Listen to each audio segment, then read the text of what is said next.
Hey everyone, thanks for joining me for this little tutorial on how to make a simple WebSocket supported chat using Golang. And then when we come together next time, we'll do a client made with Svelte.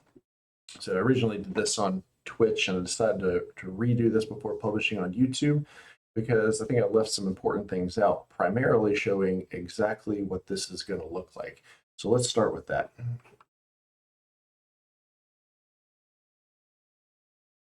We'll start and I will navigate um,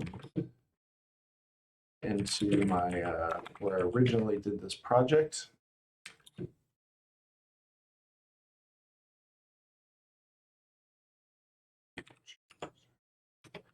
And we'll just run that.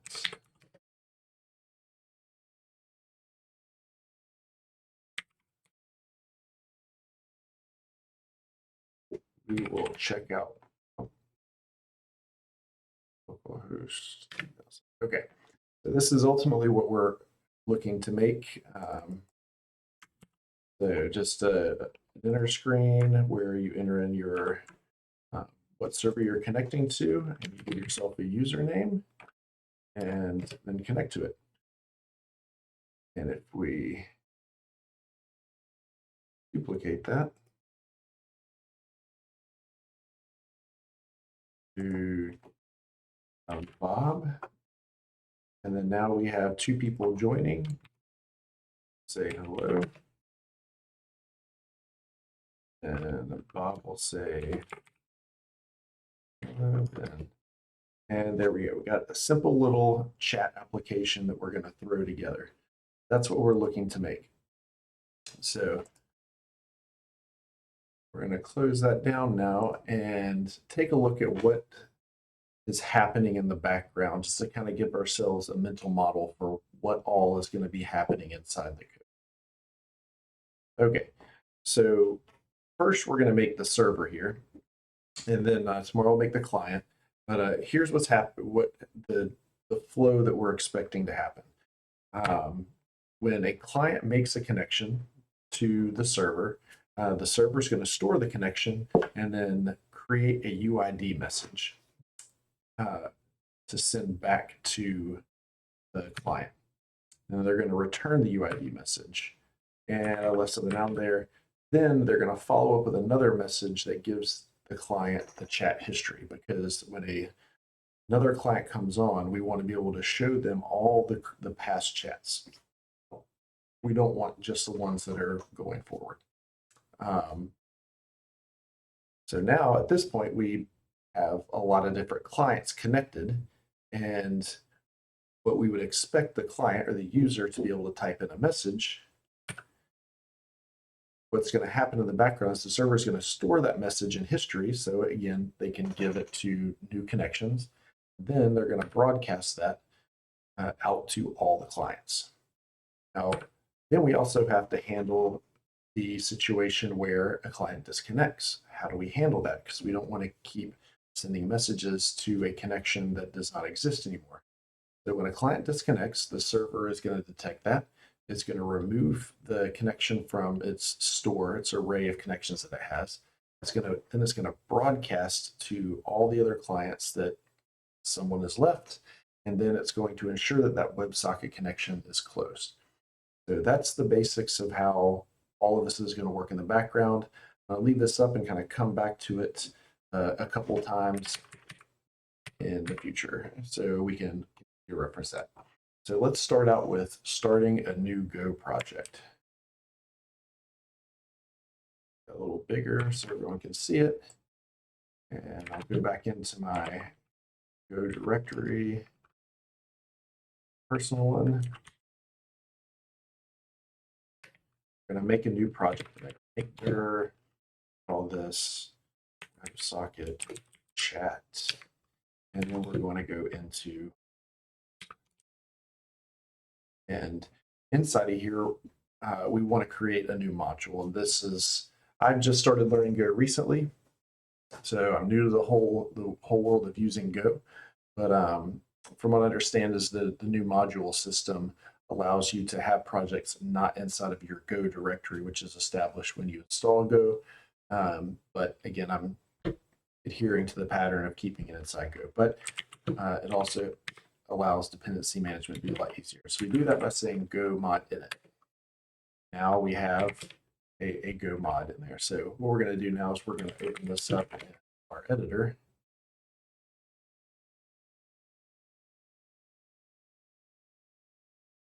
We have a simple Go mod project. Now, we do have one dependency in here, and that is, it's actually a part of the Golang library. So it's not the standard library. So you still have to bring it in. I'm actually going to make this look a little bigger too, make it a little easier to see. The way we do that is we just say go get is the way we get dependencies. And this dependency exists at golang.org/x/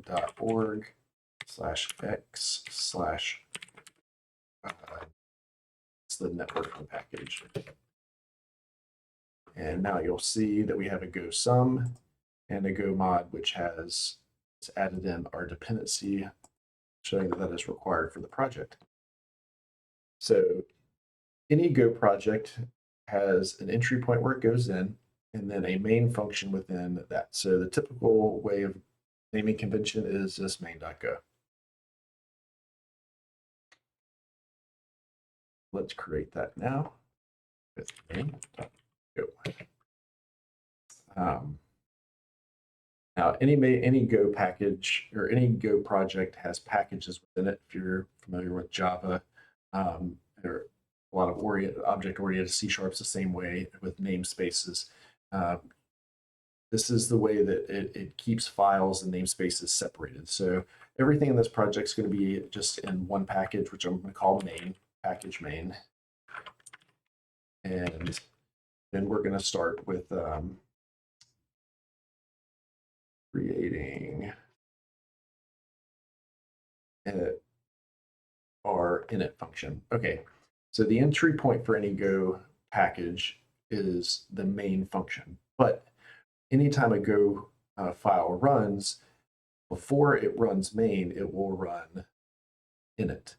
So typically you would have func main, and there's your main function. And that's going to be the first thing that's called by default. That's a protected name. Can't use it for anything else because that's what's going to get run by the project. But you can run an init method as well. And that init method is going to run first before main. So what we're going to do in here is we're going to use our typical HTTP package that comes with in the standard library to set up some HTTP handlers. So we're going to register those handlers first in our init method, and then we're going to start our HTTP server in the main method. So let's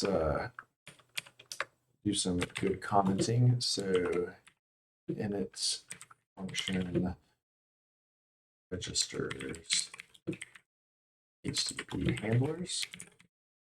And then we'll go down here and put in our main function that starts HTTP server. Okay, so in our init method, we're going to register a couple HTTP handlers, and I'm going to do this first. HTTP handle. And I'm going to save that so it'll automatically bring in VS Code's extension for Golang is really good. It'll automatically bring in my imports for me. So let's do that first. And the first parameter in for HTTP handle is going to be the endpoint in which we want to handle requests for. And as I showed the demonstration, the /WS, I named it that just for WebSocket, because later on we're going to handle our client as well. Even though you wouldn't typically put these two things together, you would have your client project separate. But in here, we're just going to have it all together. So I'm going to register one handler for our HTTP or for our WebSocket connections, the other one to serve our static files for our client application that we do later. So the WebSocket package is WebSocket provides us a method which that creates a handler for us, and then a WebSocket handler, and then we're going to pass in a function that we haven't created yet, which is called handle new connection. Also good. Handle connection. I'm going to save that, and it should bring in, and it did not bring in my WebSocket, probably because I've got more than one. So we'll do this. Let's add it manually.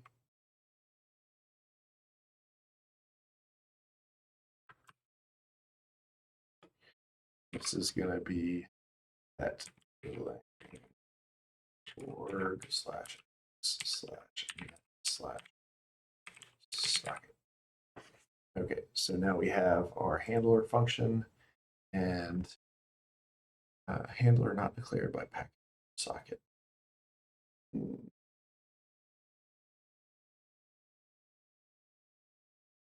That is not true. Maybe it's because I'm passing in. So let's go ahead and create our another handler, and we'll come back and make sure that is all correct.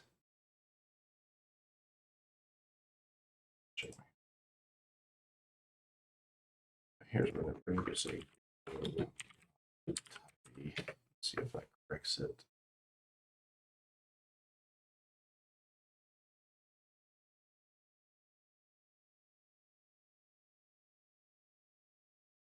Still got the same.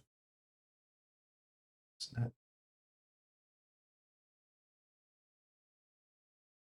Correct. Handler. It's probably just giving us that error because we haven't created that function. So let's create our next, register our next handler, and then we'll go create that function and fix that. HTTP handle, and we're gonna serve that front end application, the client application at the root endpoint, and we're going to pass an HTTP.file server, and then so they can pass it off to our static files. So this is serving our static, and we're going to pass that HTTP.dir, which is going to be at our, we haven't created it yet. It's going to be client app. And because I know we're doing Svelte, it's going to be inside the public folder, so I'm just going to go. I'll re-hit that in the next video as well.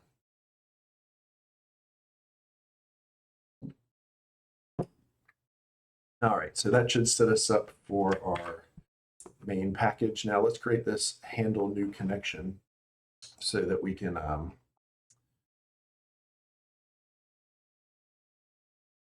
okay, so that it will fix that error. So we're going to create a new file, and we're going to call it client.go.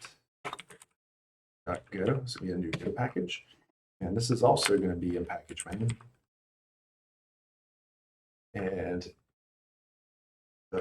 what this is going to do, what this function is going to do, the handle new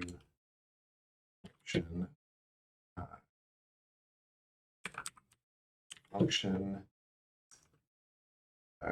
store. What we're going to do here is we're going to create a new connection. Function creates a new client and stores it. So just to kind of go back to what we had before, is it's going to create this connection, it's going to store it. So we're at this step right now. So let's create that. So func handle new connection, it's going to take in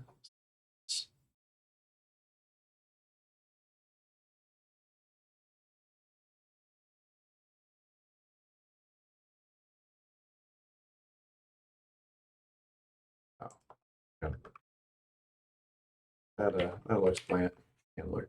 So what the handler function is it passes in a pointer to a connection, and specifically it's a WebSocket connection, a pointer to a WebSocket connection object. So that's what we're going to take as our. And here is we're going to take a connection. You know, I don't get it. I'm a JavaScript developer by trade. I'm not used to having one letter variables, but that seems to be a thing in Go. So all the stuff I've read. So we're passing in a WebSocket con, and this happened before.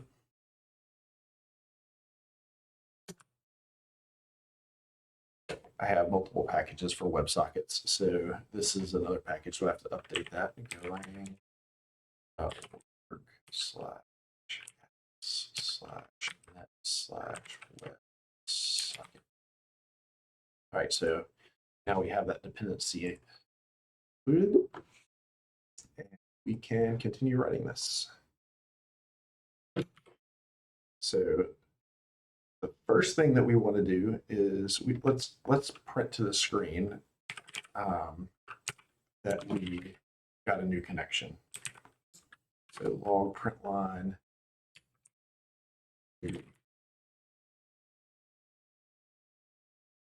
exclamation point, because that's exciting. Let's bring in that dependency, and let's now create a new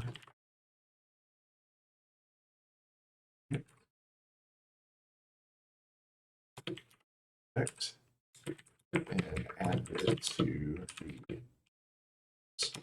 array. Now we don't have a client's array yet, so we need a place to store this. And we don't have a client struct yet to store it. So let's go and create both of those things. First, we're going to create our client object, which is through a type client struct. And what are the things that we are going to want to know about our client? Just to think of a couple,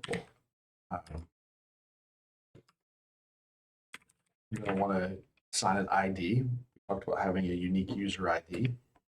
We're going to want to have just for so good. Let's store their IP address. And then we're going to assign a username to this connection.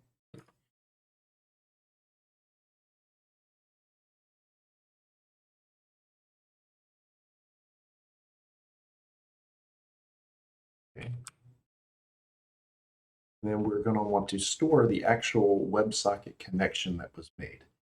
So that WebSocket connection is going to be in memory, and we passed in this connection in the handle connection. That's the actual connection. We're going to store a pointer to that, so we know where to find it, so we can access that connection's methods later on, like reading and writing. So we're just going to store that as WS. That's not what I wanted. And that is going to be a pointer to a WebSocket.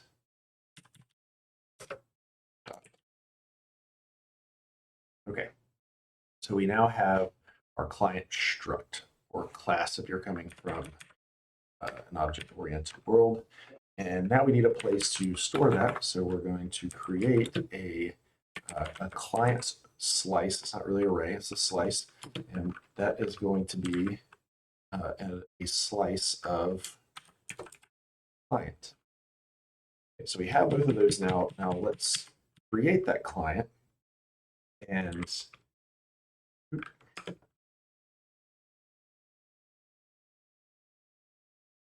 add it to the array. So let's say our new client is equal to client.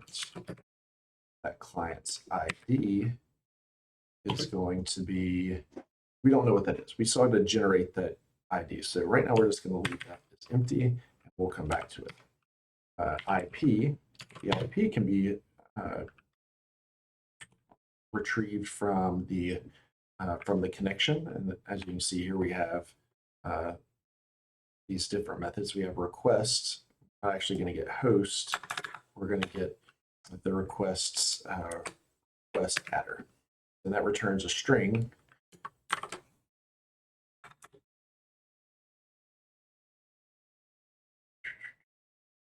Doing all this right. There we go. And then we want to get the username. And right now we don't have that yet because they're going to send it to us. So we're going to leave it as a string. And then the client's WebSocket is going to be the connection that got passed into our handle connection. So it gives a little more room. So that's going to C. And now let's store that. The client is equal to, we're going to append, put together clients and new client. Whoop.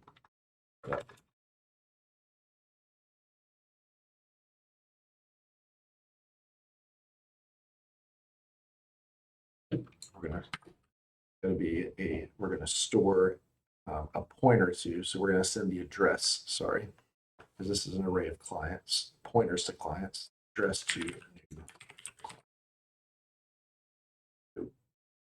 It's not because that needs to be clients, plural.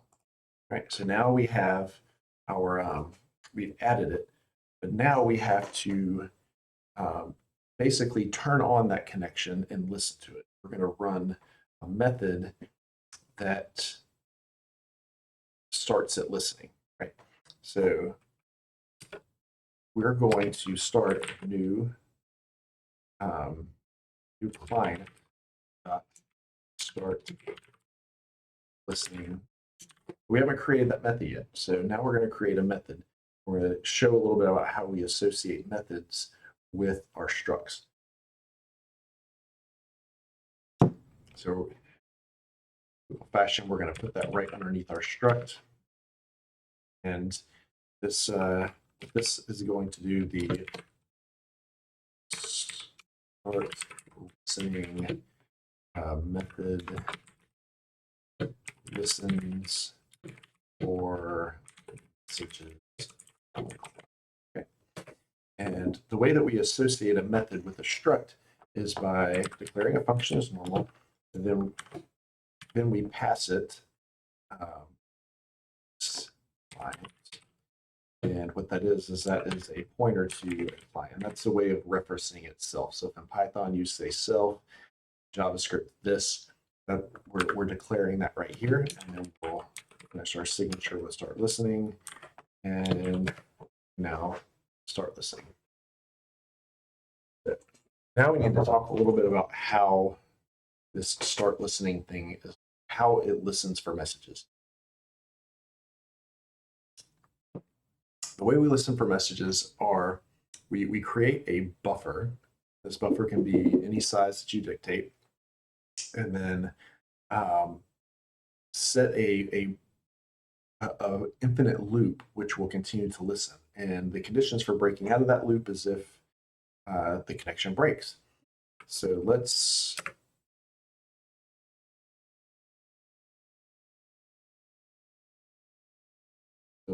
talk about how it is. So let's first let's create a buffer, which is going to be buffer is to the way we create a byte array in Go is through this make function. There's a few other things like maps you have to make with using the built-in make function. Pass in a generic type, which you see here, and the size in which you want it to be. So we're making a byte array. And that byte array we're going to set for 512 bytes. And then what we want to do is we want to start looping over that. We want to continue to start a loop that is continuously reading the connection and then storing that in the buffer so that we can process the buffer. So the way we do an infinite loop is just for, and then we start listening. So let's do, I'll explain what these do in just a second. So again, this method is associated with client struct, and we are referencing it instead of saying self with the term client, which we determined. So client, and we're going to directly, we're going to touch that WebSocket connection that we stored in it. WebSocket. Then we're going to read that connection. Now what we pass into read is where we want to store that read. We want to store that read in buffer 0 to end. The reason why I want to say 0 to end is because each time this cycles through, we're going to start at the beginning of the buffer and then fill the buffer up to the end. Now, if we fill that buffer all the way to the end, the rest of that message will remain where it is until the next time we come through, and then it'll read the next 512 bytes. Then we'll come through and read the next 512 bytes. And what it returns, what this read does, is it returns in is the length of the buffer, and then error if there is an error. We'll talk about the error here in just a second. But the reason why we need to know how much that we filled into that buffer, how much we read, is if we fill that buffer 5 times, and on the 6th time we only fill it halfway, that buffer is got half of the new message, and then the last half still belongs to the last message. So we need to be able to keep track of how much of that buffer is full of data coming in from our connection. So that's going to come up in just a second. So in a true Go fashion, we're going to handle our error first. Now let's talk about when an error happens. An error happens when the connection is broken. So let's write our if statement. So if error is not equal to nil, and again, if there is no error, then error will be nil. So if it's not equal to nil, we're going to call a function called release connection. We have not written yet. That says that actually handles the closing out of the connection. Then inside of here, we're going to send a message out saying that such and such user disconnected from the chat, so that we can see that, like in our example. So we're going to release connection, and we're going to pass in the actual client. And I'm going to go ahead and comment that out so I don't have to see the error, and we'll come back to it in a little bit. And then we're going to create a message. And that's actually, I'm just going to make that create message. We got to create that. So create message. And then we want to send the message. What this message is going to say is that so-and-so disconnected. We haven't created any of that method stuff yet. So we'll come back to it. We'll finish doing this code, and then we'll come back and start filling that in. Else. So if the connection is good and it is filled up, that we filled up the buffer, put data into the buffer, we're going to want to handle input message. And in this, we're going to pass in the actual client itself, and then we're going to pass the how much of the buffer that we buffer. We're going to go from the beginning of the buffer up until end. So this is what it's going to look like. We haven't written handle input message yet, but when we get to it, we're going to pass in the client and however much of the buffer we filled up with data. So let's handle the error stuff first and the ending the connection, so we can move on to our primary message handling, which is that handle input.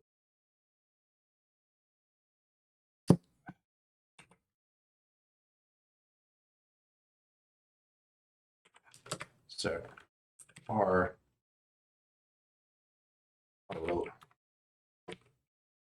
release connection function. What it's going to do is it's going to remove client from client slice, and then it's going to ensure connection closed. Again, this is going back to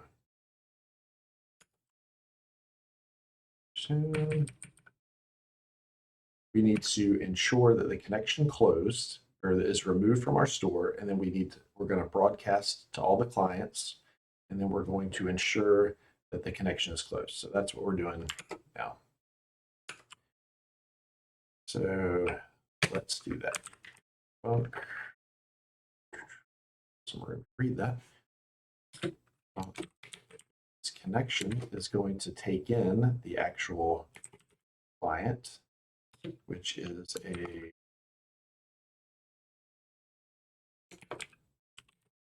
client. And we are going to, first, let's log it, print line. And we'll just say,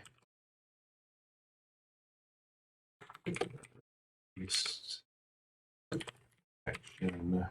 Then we're going to pass in client's username and the client. Okay. Now we want to go take it out of our client's array. So remove client slice, I should say. The way we do that is we're going to loop through all clients, and then we're going to see if one of them matches the client that we passed in, and then keep that index, and then splice it out. If you come from the JavaScript world, it's something similar to a splice. We just got to do it manually. So we can do that by setting our index originally being equal to -1. And for key, and we're actually not going to call it key, we're going to call this IDX, and value is equal to range clients. This is our slice we created earlier.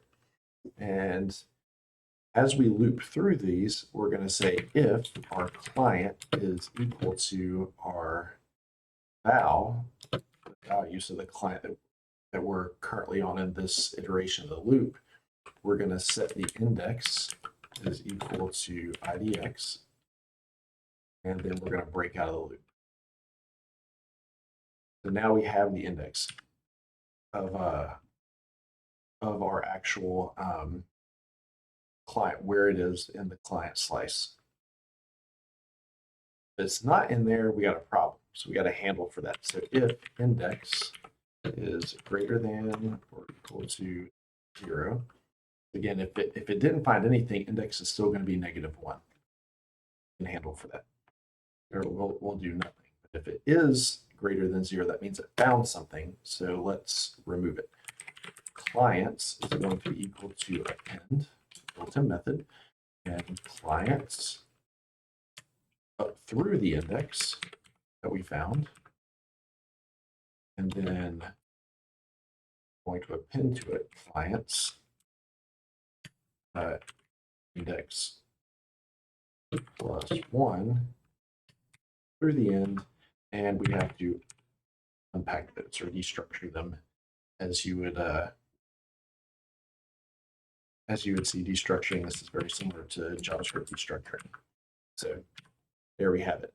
Now we have removed it from the index. Now let's log it line, and we're going to print out how many are left to connection count. How many people are left to our clients equal to, and then we're going to say the length of. And just to be sure that our server isn't trying to maintain a connection with our client, we're going to call that client, because we still have it, their WebSocket. We're going to call the close method, just to be sure that we're not holding on to any connections. Save that. Okay, so we're good with that now. We now have our release action. So here's where we were before. And now pass in, handle that. Now we want to create a message, but we haven't built our infrastructure around messaging yet. So we're going to jump over now and create what a message, because messages are going to get used all over the place. We're going to go ahead and put this into another file. We're going to call it message. And just like before, package main, and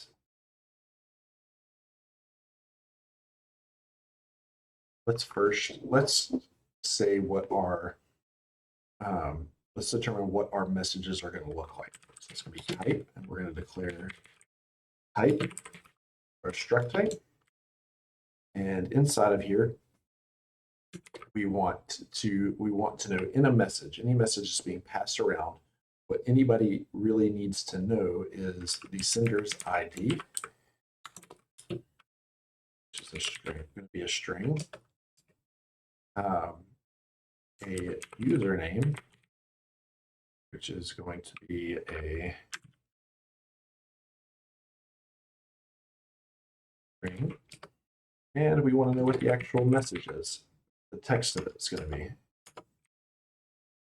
Now, you may have noticed I capitalized message all of the attributes of this struct, while in client, when I did not. There's a reason why, because messages are ultimately going to be encoded as JSON, and for the JSON package and for the JSON Marshal command to be able to access that, they have to be exported. And that's one of the nuances of Golang as well. If you want anything to be exposed or be capable of being exposed to other packages, they have to be capitalized. So if you were to make a variable, like if we were to make our, I'll go ahead and do this now, we're going to have to do it anyway. We wanted to, we're going to have a messages array or slice, and it's going to be a slice of message, right? This message is only accessible within my package right here.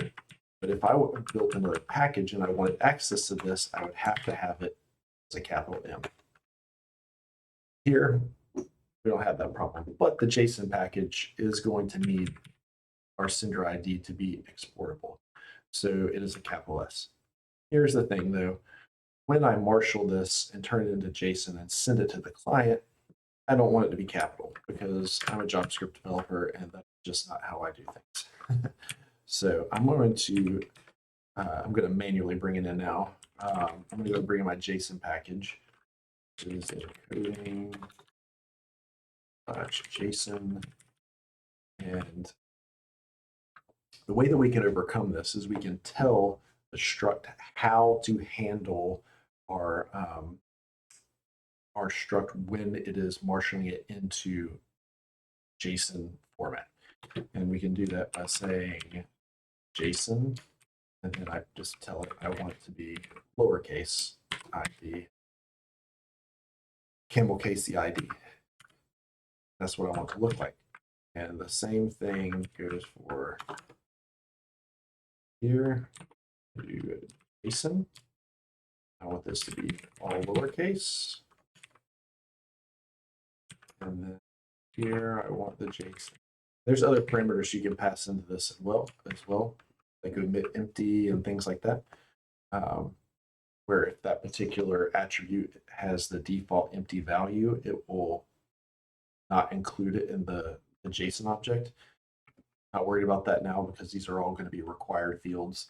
So we're just going to leave it as is. So I want that to be lowercase as well. So now we have our message struct and we've created our store where we're going to keep all of these messages. And I forgot to pluralize it again. Now, the way in Go you associate methods, I talked about this earlier with client. Actually, I hit it already. We're going to associate some methods with the struct. I forgot my comments. It's going to yell at me later. So message represents a message. Not great comment leaving, but it'll work for now. Now we want to create a post method. What the post method is going to do is going to broadcast the message to all clients and add to all message, or add to our message slice. So let's do that now. It's going to be fun. Again, since we're referencing or we're associating this with the message struct, we need to pass it in. So m, and we pass a pointer, declare it as a pointer, and then post is going to be, let's broadcast it first, right? So m.broadcast.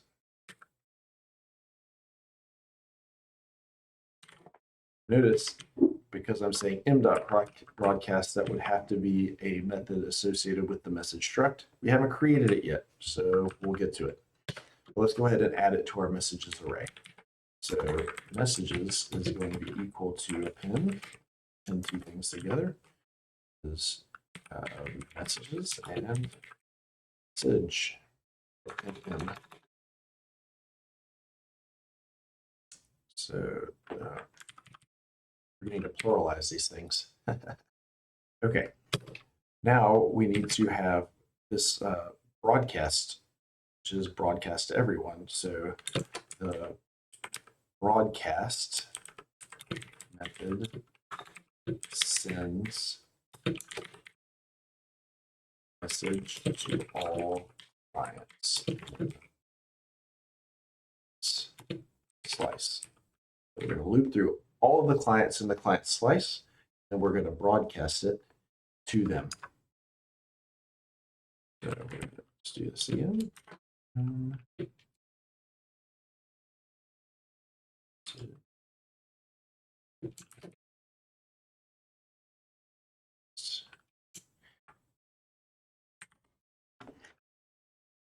then we need to know this broadcast. This is actually, I want it to be broadcast. We're going to just call it, and we're good. Okay. We're confused. And inside of here, we're going to, so like I said, we're going to loop through all of our clients. So for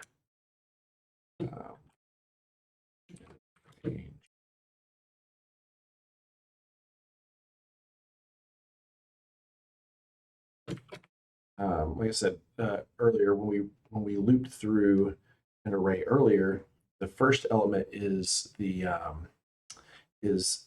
index, which we're not going to use that. So we did underscore, just like in other programming languages. That means we're throwing out. We're not going to use it. And then we're going to reference the value as a client. And then that client is going to have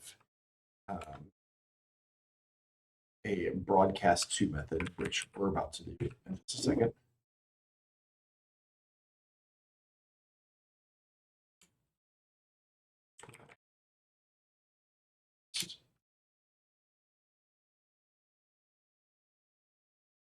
We're going to pass in our client.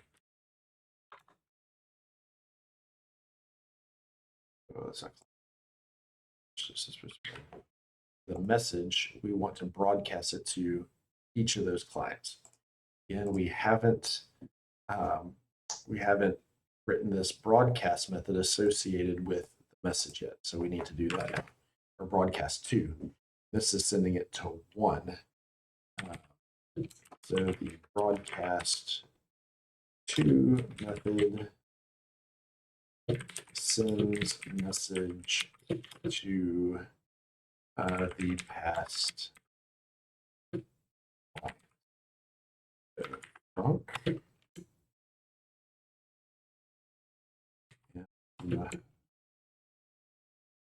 I have to look down at my keyboard every time to see the asterisks, because that's not something as a JavaScript developer I do. I don't mess with pointers, so it's just not in my habit of doing that. My muscle memory. It's to, we're going to pass it to, so we need to give it a client. So it's going to be to, because we're sending it to, and that's going to be a pointer to a client, right? And to do that, now getting down to the nuts bolts, how do we actually send this? And this is where we're bringing in our JSON package for real. say for real, I mean so that import statement will work. Okay, so we're going to call this byte message, and there to JSON.Marshall. This is what's converting it to a byte array that represents a JSON object. We're going to pass in message dot just pass in the message, which is great.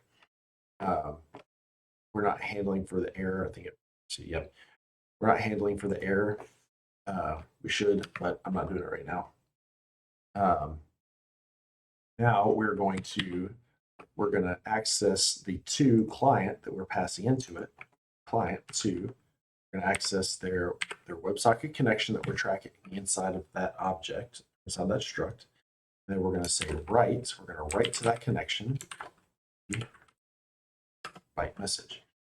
And the Marshall method is going to return to us a byte message, an error that we're not using, and we're going to write that byte message, which is a byte array, to our WebSocket connection for that client.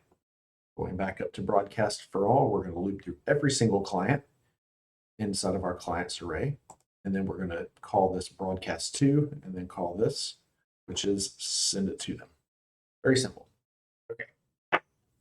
We should be all good on our message, all of our message stuff. So let's go back to our client. Just to rehash where we were a few minutes ago in our start listening, as we're listening to these connections coming through, create our buffer. We're going to loop. We're going to continue a infinite loop where we are listening to that client and reading the data into the buffer and then passing the buffer to the our message handler.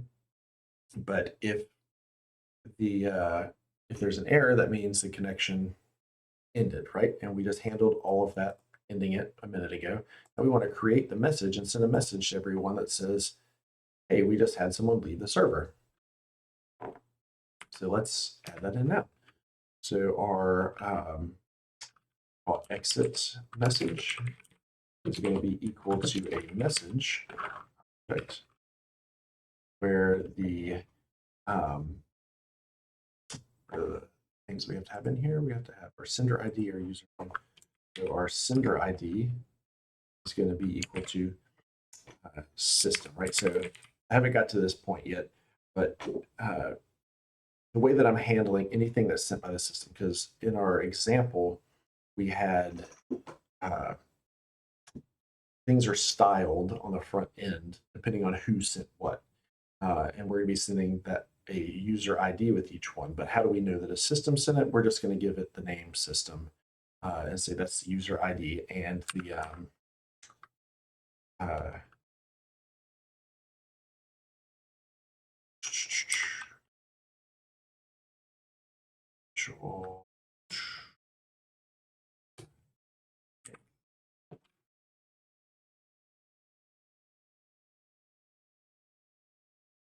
make it, let's just and go to the line. Sorry, I'm forcing myself to use Vim because it's just one of those things that's been trying to force myself to do, right? So we're going to get that word and we're going to add a username is also equal to system. I'm putting you through a lot of pain just so I can learn how to use it more effectively. Okay, and the message is going to be, we're going to format a string. So format dot sprintf. So just like in JavaScript or Python, we have string formatting, or in JavaScript, it's string literals or template literals. This is how we do it in Go, is format sprintf. And we put in a few keywords in here and then pass in some other things. So we're going to say so-and-so left the chat. So we're going to say, the way we do that is yes. So that's the key to say we're going to format in, we're going to insert a string into here as left the chat, and we're going to give them person who's leaving is this client right here. So it can be client. Username. I'm going to double check my code just to make sure that I am not screwing it up. And yes, that is good. And Go likes to have dangling commas. So we now have our message. So let's send that message. Error message or exit message. Dot. I'm going to broadcast that. Wrote that earlier. Because this is a message object, we can broadcast it out to everyone. And actually, we don't want to broadcast it. We want to post it because we want to store that into our message array or message slice, all messages slice. So we have now posted that message and we are good to go. Keep with my comments. We'll just do that. Now for the meat and potatoes of this whole thing, we're going to go to handle input message, our primary handler for messages coming in. Let's say that. Now, I created another file here. I'm going to call it called engine because this is the chat engine. Not super complicated, but it's just going to hold this one handler in this very simple case. So our func handle input message is going to take in. I think I passed it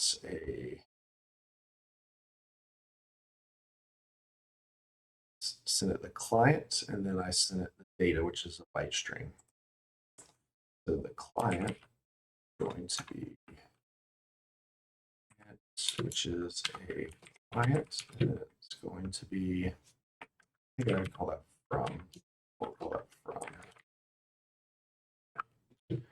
And we also received the data, which is a byte array.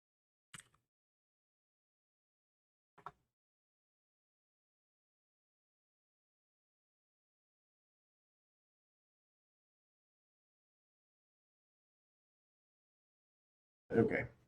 Now, what is our handle input message do? This is our handle input message is the is the primary handler for the WebSocket connection, which listens for messages from the client, right? So actually just put that in. It's the primary handler for the WebSocket connection, which listens for messages from the client. Okay. So the first thing we want to do is we want to this again, just kind of keep with our practice of making comments. First, we want to parse the JSON into an actual message object or into a map. We're not going to put it into a message object. We're going to into just a data structure that we can handle in Go a little bit easier. And then we're going to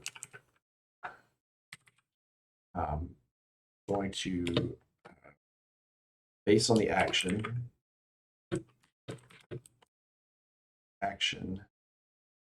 we're going to handle it. Based on what the message is telling us the client wants to do, and we're going to respond appropriately. So first, let's parse the JSON. The way that we do that is, this is kind of step 2. We're going to unmarshal. We're going to unmarshal the data, but we have to tell it where to put it. It doesn't return it. It stores it into a memory location that you've already allocated. So we need to dictate that first. So we're going to call that input. And what that's going to be is that's going to be a map of string. Right. So if we wanted to create an empty map with a string key, string value, we'd have to use the make function. But since we're just declaring it now and we're not initializing it, we don't need to use make yet. So we have input. Now we want to tell the JSON unmarshal method where in memory to put the data. And that's going to be a pointer to, so the address of, which is the ampersand, input. That's where we're putting it. So now input after line 9 is going to hold the data that's been parsed into a map, a string map. Simple enough. Now let's switch based on that's going to. So we should write this out into a spec so our front end team has, they know what data to pass into the endpoint. But since we're not taking the time to write that out on this video, we're just going to say we're expecting every message that comes in from the client to have an attribute called action. And then that action is going to tell us what to do. So we're going to switch on that. So we do a switch statement and input, and we're going to access the action attribute. Okay, and then there's a couple things you may want to do. We're only going to handle 2 different actions in here, but the first one we're going to say is just if they send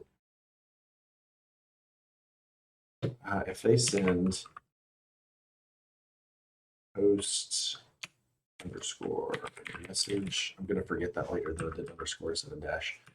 What do we want to do? What we're going to create a new message that gets sent out to everyone, right? So let's go back to our. So when a message gets sent, the message is going to get broadcast out to everyone else and stored in the history, right? So let's first create a new message. New message is equal to a message, correct? And the sender ID is going to be equal to we're getting a client, so we know that that client has an ID. We don't just want to use the username here because, again, we want to be able to store this with unique values, not something that could have duplicates on the front end. So we're going to use the ID. We need to have a username because these messages are going to get passed around, and you want to know that Bob sent it, and then but there's another Bob too. But we want the username too. It'll make things easier on the front end. So that's going to be from, right? And then the message itself is going to be coming from our input, and we're going to expect you're posting a message, you have an attribute that's called message.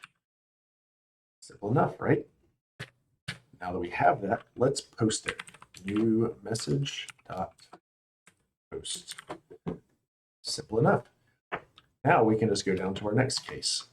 And Golang's switch statements do not have case fall through, which means like if you're used to Java or JavaScript, you have to have a break in here. Otherwise, it's going to fall through to the next case and apply that as well. It doesn't do that. It breaks out automatically at the end of case, so we don't have to worry about that. So the next case is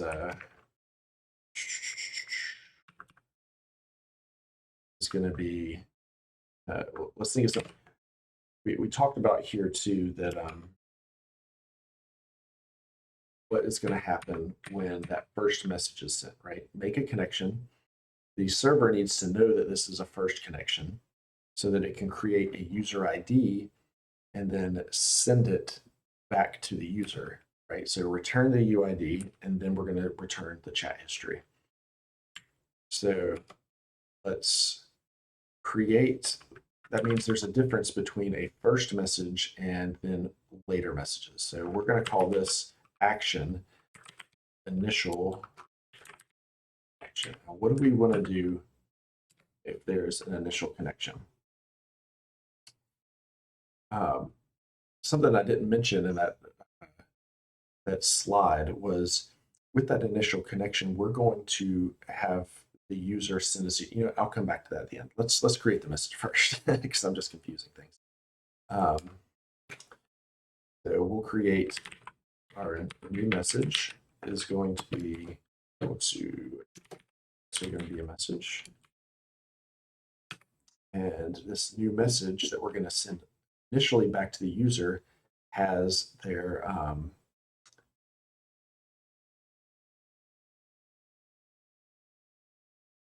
well, actually, first we're going to want to broadcast to everybody else that a new person has joined the chat. Because if you remember from the example, we had a little gray thing that said Bob joined the chat, right? So we want to create that and broadcast that out to everyone. So our new message, probably want to give this a new name. New message to room. That's going to be a message where the sender ID is equal to, again, this is coming from the system. It's going to be styled differently. System. The username is going to be system. And the message is going to be, we're going to again, format out a message to template literal or string formatting. And it's going to be as the chat. And that we're going to plug into that from we haven't got there yet. Right now, that's still an empty string. We're going to come back to that in just a second. So now that that's happened, we've created that message. We want to broadcast it out. Message to room, and we're going to use that. And then we need to send back the UID, right? And actually, we need to send back the UID first. Right, so let's do that first. UID message will be equal to a message.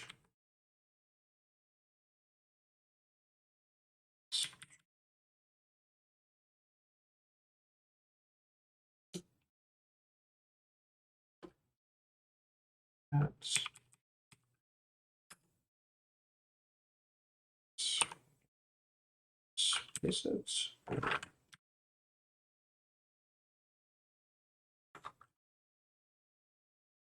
And put the message, UID message. Again, there could be another way to do this, but what I'm going to do is I'm just going to put on, let's see, going to insert, it's going to be your ID. So if they see your ID in the message, they're going to interpret that we're going to handle that on the front end. And we're going to give them their value. And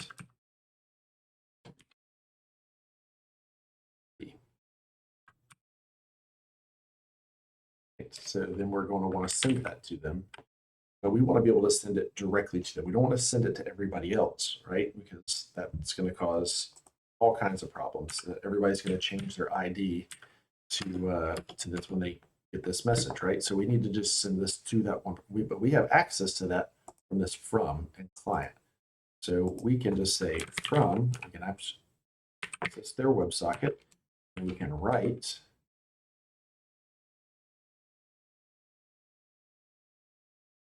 and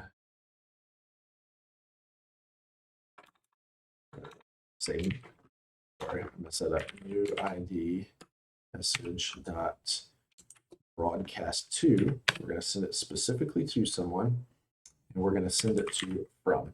That's the client. Now we can send it just to that one client. So now they have that. Now we're going to add, we're going to send it out that they in the room, and that's going to add it to the chat history.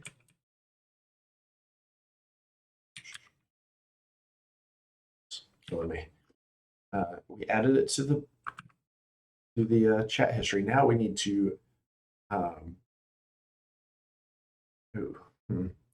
need to send a chat history first, right?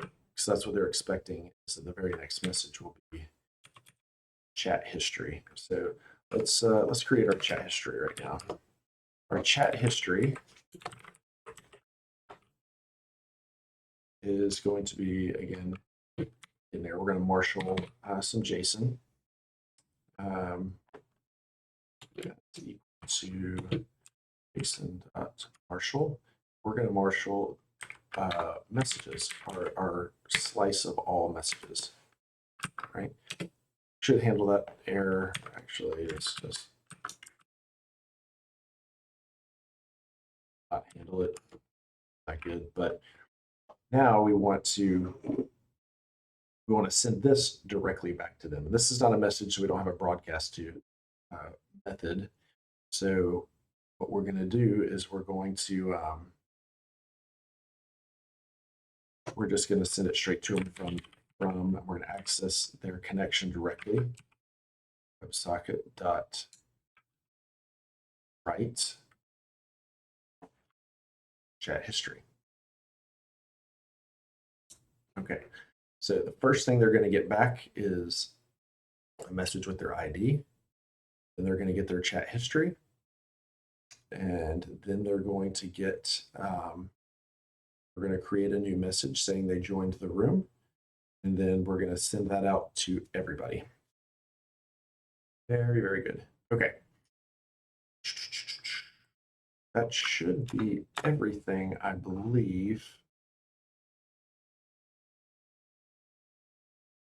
Yeah, that's everything. We could probably extract this out to another method, but we're just going to leave it in here because these are all the actions we have.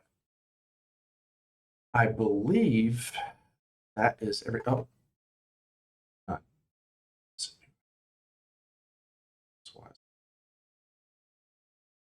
Oh, okay, it's yellow. Okay, the last thing that we haven't done is we haven't handled this problem yet. Right now, the ID is blank. Go back to our client code. You'll see that when we got a new connection, we instantiate it with an empty ID. That's not good.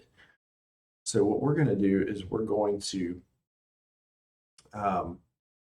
put in some code to just, again, you could bring in another library to actually create a GUID to specification that's, I think, 26 characters long.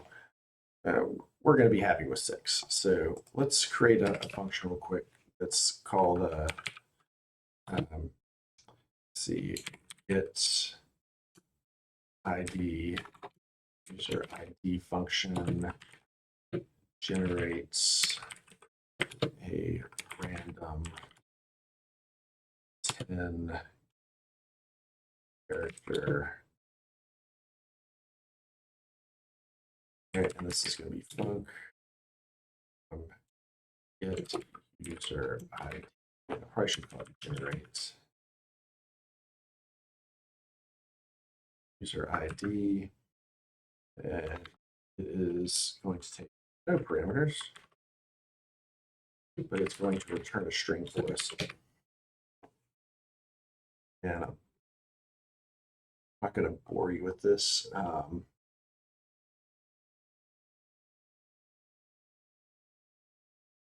I am just going to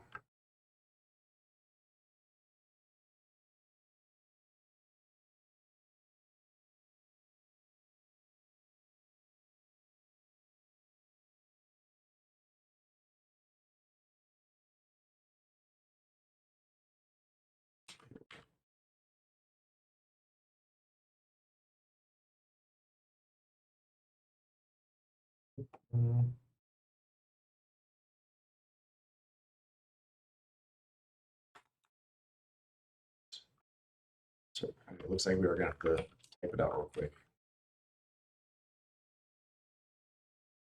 So we're going to create, this is kind of the different, one of the cool things about Golang is the way it handles UTF characters and a broad character range, and it does it through runes. So I'm not going to get too into it, but we're going to generate a rune array that has all characters.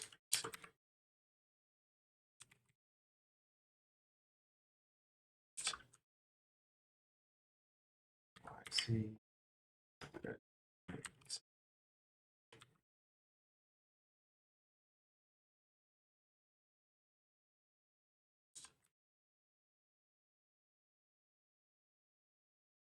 I'm not going to win any typing competitions, so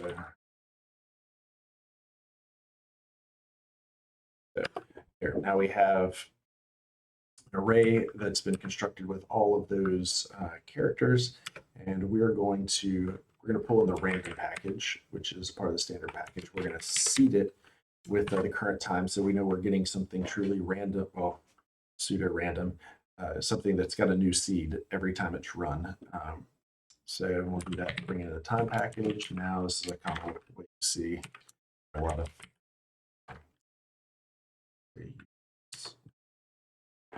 Okay, so we just seeded it with the time, with basically the Unix code anno time. B equal to, we're going to make a rune array that is 10 long, or rune slice, I should say. And then for I to range B, so we're going to loop through that rune array, and then we are going to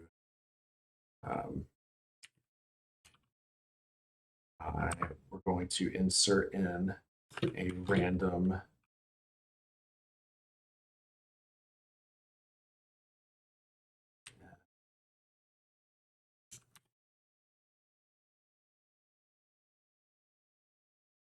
so this is referencing letters. It's going to choose a random int between 0 and the length of this rune slice.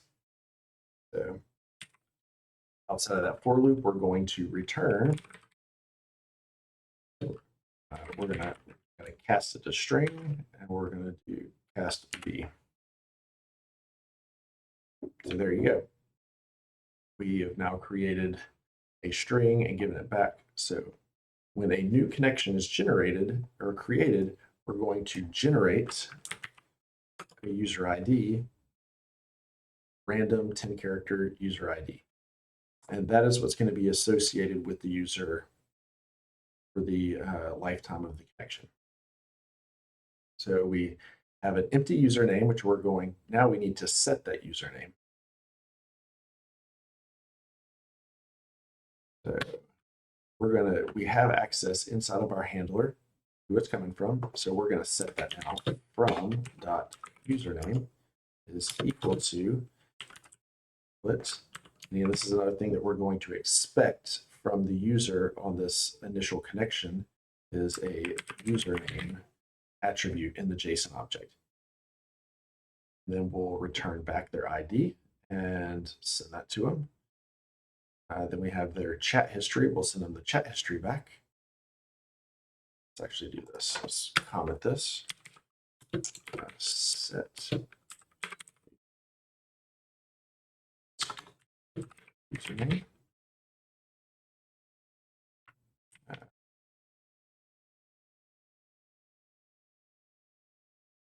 We're going to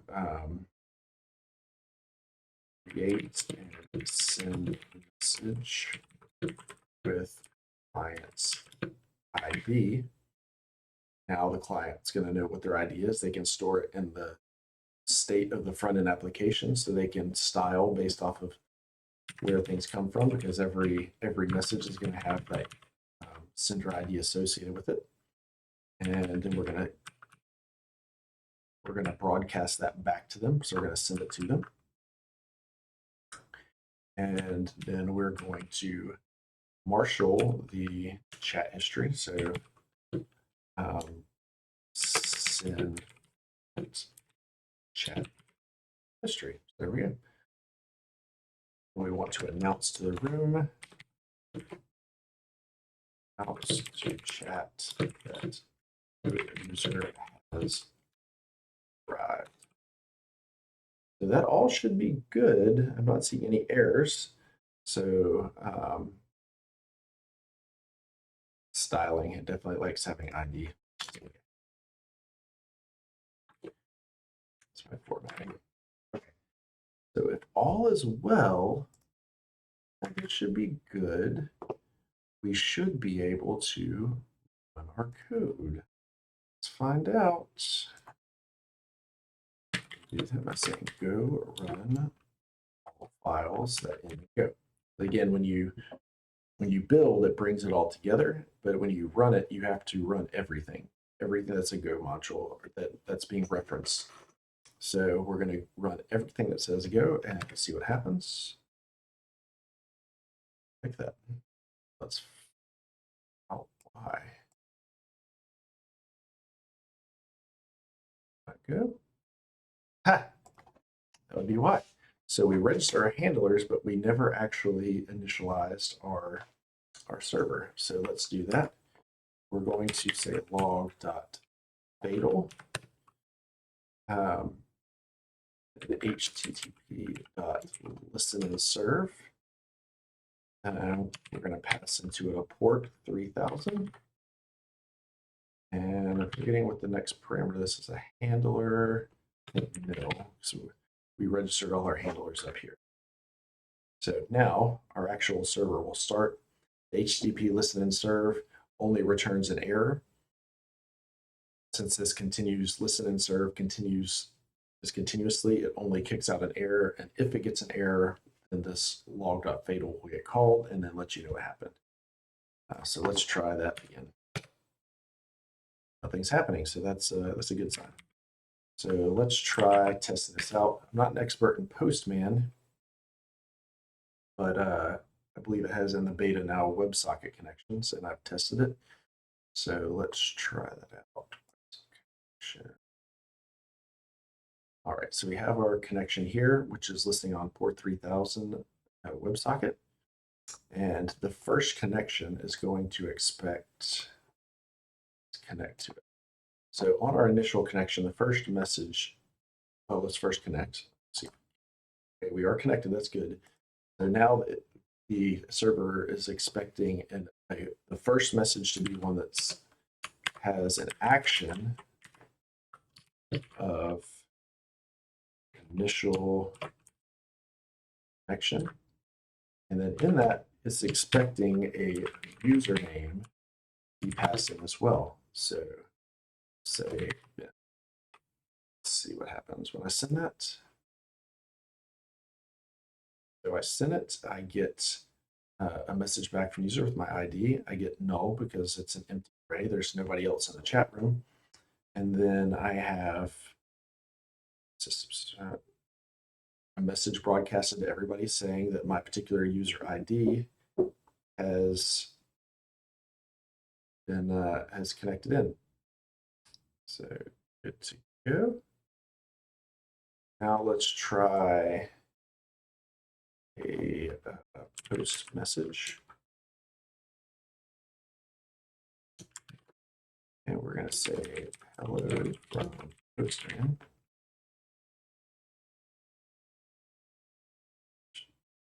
Came from my user ID saying message. Oh, forgot to change this to message. From Postman. Okay, so this message I'm getting back originally is giving me the wrong ID. So let's go back and check that real quick.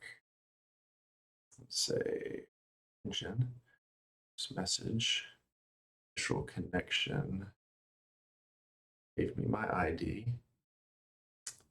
I need to say, oh, I'm gonna put X. That's not good.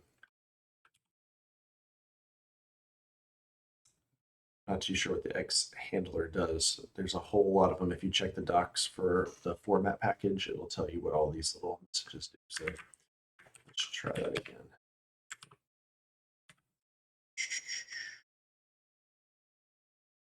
Disconnect.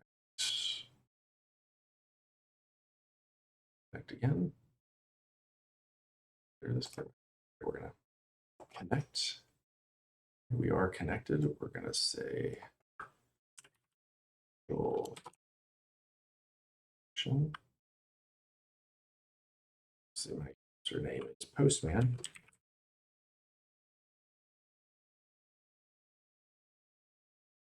Name is expecting. Send that. Everything seems to be good.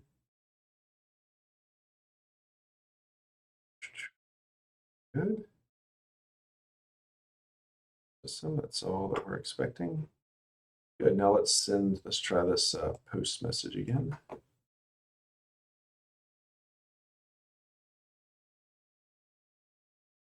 And